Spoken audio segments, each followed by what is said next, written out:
Tanda-tanda bakal berkurangnya transfer dana dari pemerintah pusat ke kas daerah Kalimantan Timur mulai terbukti. Masuk triwulan pertama sampai April ini Kaltim baru menerima 17%. Padahal semestinya sudah 25%. Simak informasinya. Kekhawatiran pandemi COVID-19 berdampak pada penerimaan transfer daerah dari pemerintah pusat.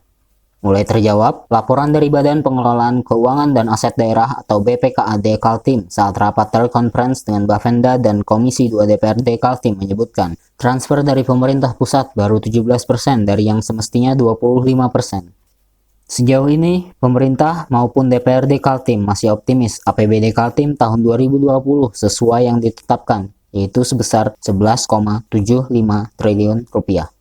Walaupun diakui ada dampak dari situasi saat ini, di saat virus corona mewabah, namun diharapkan tak terjadi perubahan besar penerimaan dari pemerintah pusat. Dari BPKAD, kita mendapatkan informasi memang ini sangat berpengaruh sekali terhadap pendapatan daerah. Sampai dengan saat ini, kita baru mendapat transfer dari dana pusat itu 17%. Yang seharusnya pada triwulan pertama ini kita sudah menerima 25%. Jadi uang masuk itu baru 7%. Kemudian dari Dinas Pendapatan sendiri, kehilangan pendapatan yang tadinya bisa dapat 7-9 miliar setiap hari, sekarang tersisa hanya sekitar 100-an juta. Dari 500 turun terus, sekarang hanya 100 juta karena pembayaran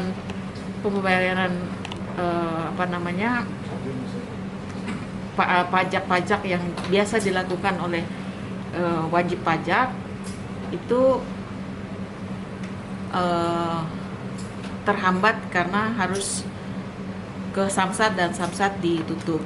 Nah, tadi kita menyarankan ada improvisasi atau terobosan-terobosan yang dilakukan oleh Dispenda supaya pembayaran ini tetap dilakukan, apakah bisa melalui bank atau sosialisasi terhadap online. Sebelumnya, pengamat ekonomi dari Universitas Mula Warman, Aji Sofyan Effendi, memprediksi pandemi COVID-19 akan berdampak pada transfer pemerintah pusat ke kas Pemprov Kaltim sebesar 1 hingga 3 triliun rupiah. Hal itu disebabkan pemerintah pusat mungkin berjaga-jaga jika situasi pandemi semakin memburuk, sehingga anggaran APBN difokuskan untuk pengobatan dan membantu ekonomi masyarakat yang terdampak. Nah, sampai pada hari ini saya mendapatkan info tadi bahwa ada potensi terjadinya penurunan 1-3 triliun. Ya, saya menyadari potensi terjadinya 3-3 triliun itu karena memang dari sektor pajak. Terutama pajak yang berhubungan dengan subunsur alat-alat berat itu kalau tidak salah. Kita mengetahui alat berat itu kan dipergunakan untuk eksploitasi sumber daya alam. Nah, begitu sumber daya alam ini terjadi penurunan, kita jangankan mau membayar pajak alat berat, orang sebagian besar perusahaan di bidang batu bara saja mem-PHK-kan karyawannya. Puluhan ribu orang kan karyawan sudah di-PHK di sektor batu bara ini. Bagaimana mungkin mau membayar pajak segala alat berat yang ratusan banyak. Tim Kaltim TV melaporkan.